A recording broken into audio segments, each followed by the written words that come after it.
Barbies4Life by Xtrole. Note, this is just a casual recording of this story, and so there may be reading errors that occur, as was the case with parts 1 and 2 of this story. Also, I do consider this story to be fan fiction. Chapter 8.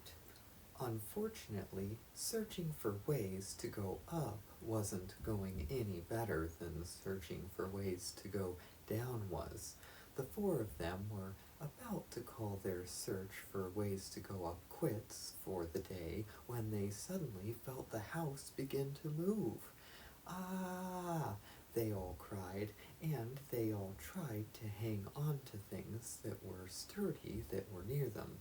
As the house continued to move, they heard a voice say, "Those two had better pay me well for looking after their little pets until they get out of the slammer," and this made it clear that someone must be moving them to their abode in order to keep them there for a while.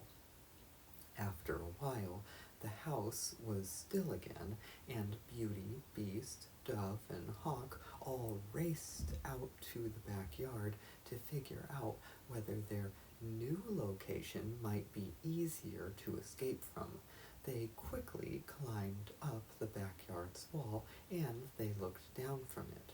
It looked like they had been placed on the floor, and so escape just meant climbing down the other side of the backyard's wall. "Better do it now," Dove said reluctantly. "I mean, we don't know if we might be moved to a more secure location for long." They all agreed with Dove's suggestion, and so they all climbed down the wall and raced away in hopes of finding a way out of the huge Barbie's house that they could now travel through.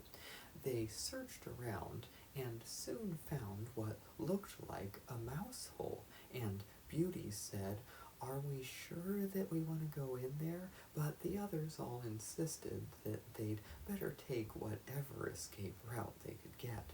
And so they went inside of the mouse hole and began traveling through a system of tunnels, and it was pretty dark all around them. Eventually, they ran into a mouse who was close to their size, and the mouse said, "You four are pretty small for Barbies," and then the mouse turned on a flashlight so that everyone could see. "Yeah," Hawk said, "where we come from we're regular sized, but we got captured by huge Barbies, and we're not sure how far from home we are because we were knocked out when we were captured." "Tough luck," the mouse said in a sympathetic tone of voice. "My name is Mouse, and I can try and help y'all get home if you like." "Thanks," Beast said, and then he accidentally let out a big yawn and said, "Whoops, been kind of a long day, you know." "But of course," Mouse said, "just follow me and I'll take you to Mousie and my abode so that y'all can rest up, and then we can begin trying to figure out how to get you home in the morning." Beauty, Beast, Hawk, and Dove all eagerly agreed to this, and they began following Mouse back to his abode. Once they arrived, another mouse greeted them and introduced herself as Mousie.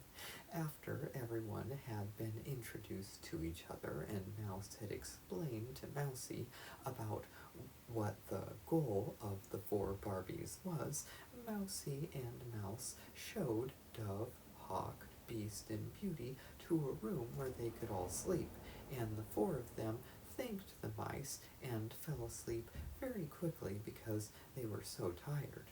As the Barbies slept, Mousie asked Mouse if he had ever seen such small Barbies before, and Mouse shook his head and said that he had only ever encountered the Barbies who towered over the mice before meeting their four guests. "Same here," Mousie said, "which means that getting these 4 back to their homes might not be an easy task at all. Chapter 9. When morning arrived, everyone woke up and Mousie and Mouse shared some food and coffee with their guests. As they ate, Mousie said, "Mouse and I know how to get out of this house, but we don't know where exactly you all came here from. We've never encountered Barbies who were as small as you are before, and we have no idea where to point you towards." "Very strange," Beauty said. "I mean, how far from home could those huge Barbies have taken us? And we had never seen huge Barbies before getting captured. Maybe what would make the most sense is for y'all to stay with us for a bit, and we can visit other folks and ask them if they've ever run into Barbies who were your size before," offered Mouse, and Beast said, "Thanks. That might be an offer that would make a lot of sense for us to accept." "Agreed," Hawk said. "We may as well play it safe for now and see if we can't figure out where we're supposed to go before trying to travel there." And Dove asked, "Who would make the most sense to visit first, do y'all think?" "Well," Mousie said, "there's a wise owl named Hoot who usually seems to know just about everything. I'd say that giving her a try first would probably make the most sense." "Y'all are friends with an owl?" Beast asked curiously. "Don't owls usually eat mice, though?" "Most owls do," Mouse agreed, "but Hoot is a vegetarian. She even saved us from getting eaten by another owl one time. That was how we met her." "I didn't even know that owls could be vegetarians," Beauty said in surprise. "How is this one a vegetarian?" "She told us that a wizard named Whoosh cast a spell on her that made her able to eat some non-meat food that a witch named Zelly had prepared," Mousie explained. "But then Zelly and Whoosh had to leave before Whoosh could cast the reversal spell, which meant that she was still able to eat a lot of non-meat foods that other owls can't eat." "Why did Zelly and Whoosh have to leave?" Dove asked, and Hawk added, "And is it possible that we'll have to use magic to get back home?" The answer to the first question is one that I don't know, but Hoot might know, Mouse said, and the same goes for the second question. Hoot may not be able to answer enough questions to get you home, but I have a feeling that she'll be able to at least give us some information that will get us closer to getting y'all home. "Sounds good then," Beast said. "I'm excited to meet this Hoot and find out if she might have some of the answers that we seek." Chapter 10. And so, after breakfast had been completed, the 6 of them all headed off in search of Hoot. For a while, Mousie and Mouse led the Barbies through a bunch of tunnels, and then they all eventually emerged in a forest. "Hoot should be in that tree over there," Mouse said, pointing at a tree, and so they all headed towards the tree that she had pointed at. They were almost to the tree when a bear gobbled them all up.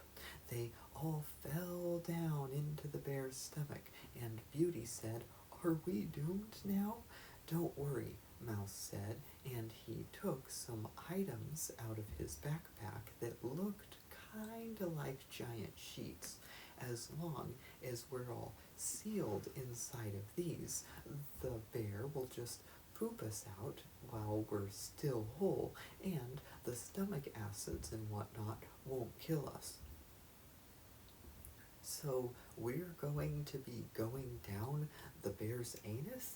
Beast said with a frown, and Mousie nodded and said, "It's not a fun thing to have to do, but it's better than dying in here." "I suppose it is what it is," Dove said unhappily, and Hawk said, "Yeah, we're lucky to have those suits, all things considered," and the mice handed out the suits, and everyone put one on. They couldn't hear each other very well from inside of the suits, and so they all waited in silence for the bear to eventually poop them out.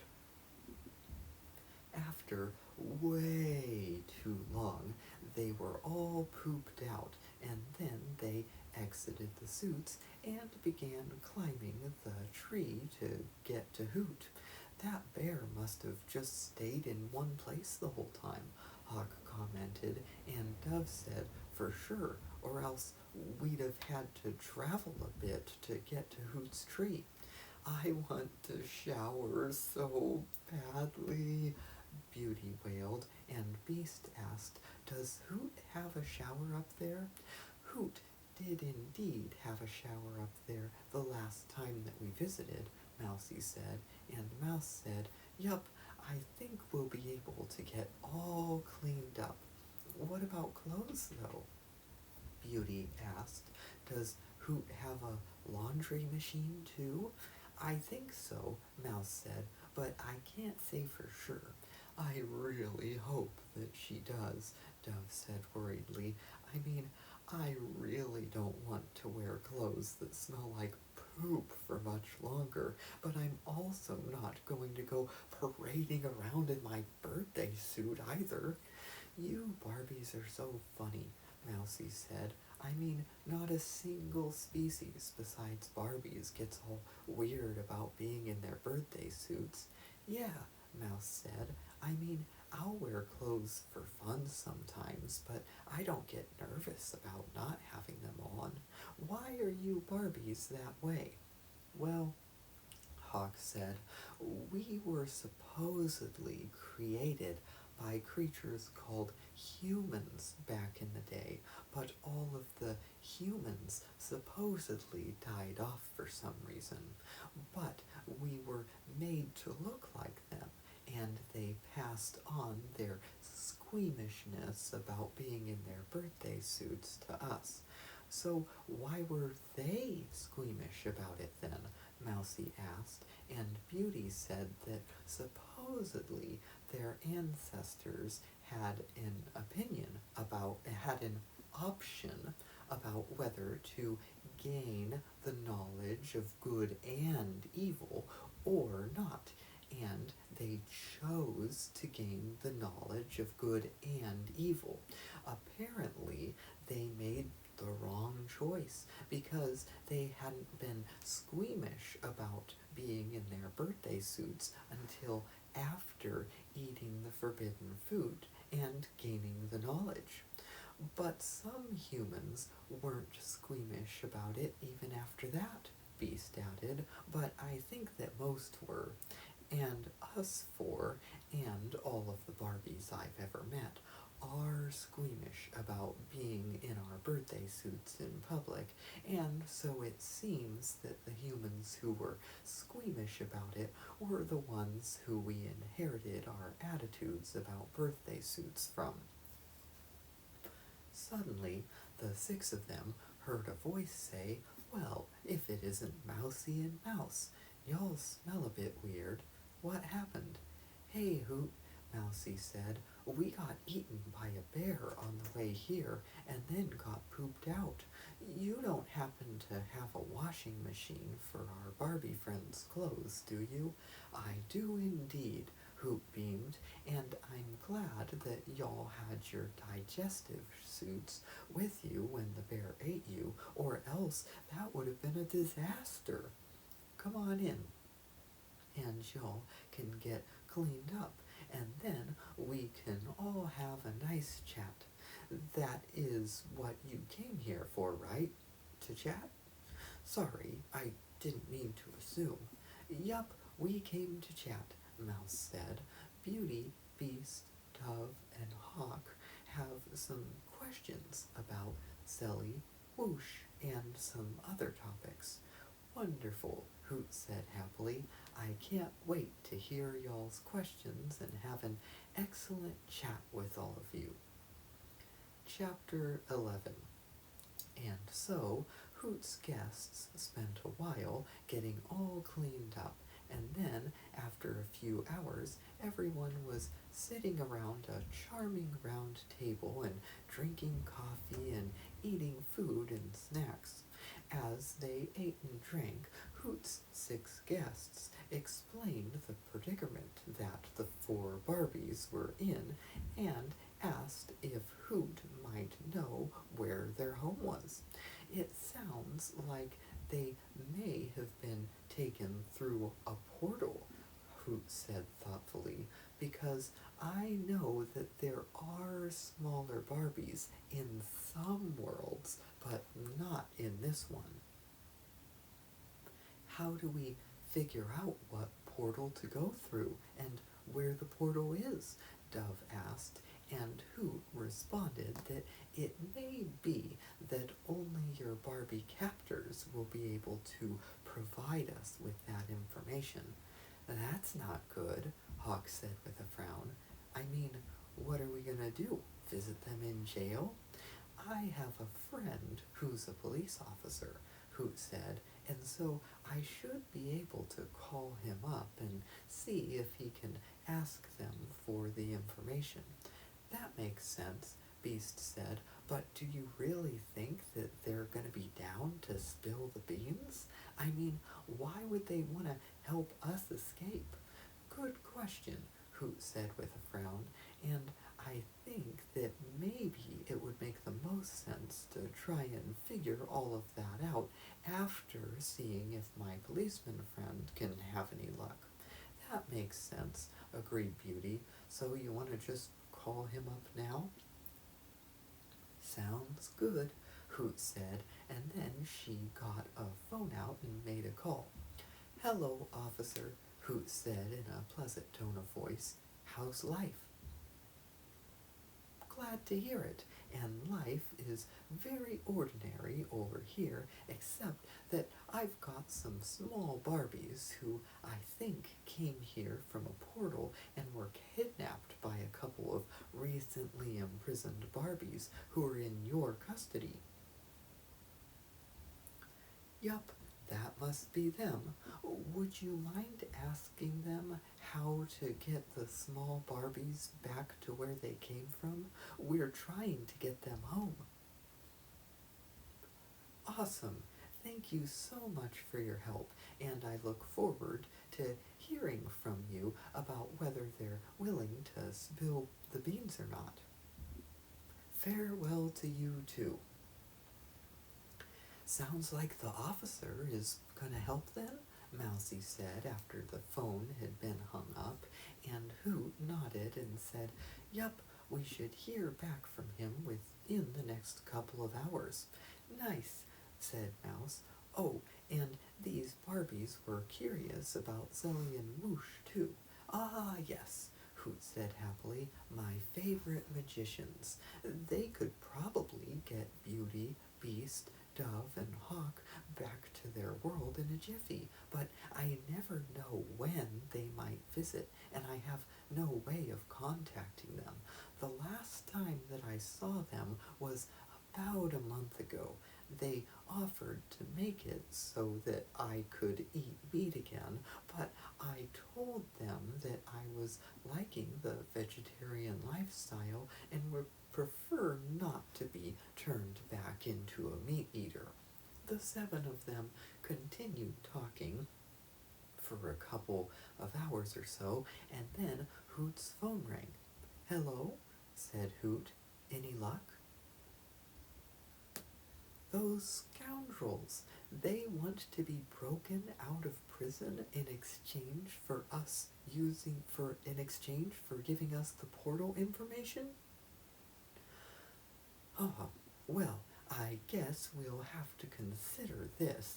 I mean, maybe I could convince the prosecutor, who I have tea with sometimes, to give them a good plea deal in exchange for giving us the information or something.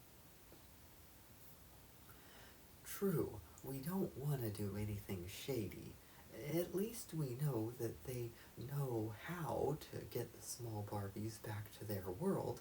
Now we just have to figure out an ethical way to get them to return them to their world. For sure. Thank you so much for your help, and I do hope that we'll chat again soon. Ha! No doubt. Farewell, my friend. Sounds like getting home is gonna be a bit tricky, Beauty said after Hoot had hung up the phone, and Hoot nodded and responded that they do indeed have the information that we seek, but how to get that information out of them is a question that might turn out to be a difficult one to answer.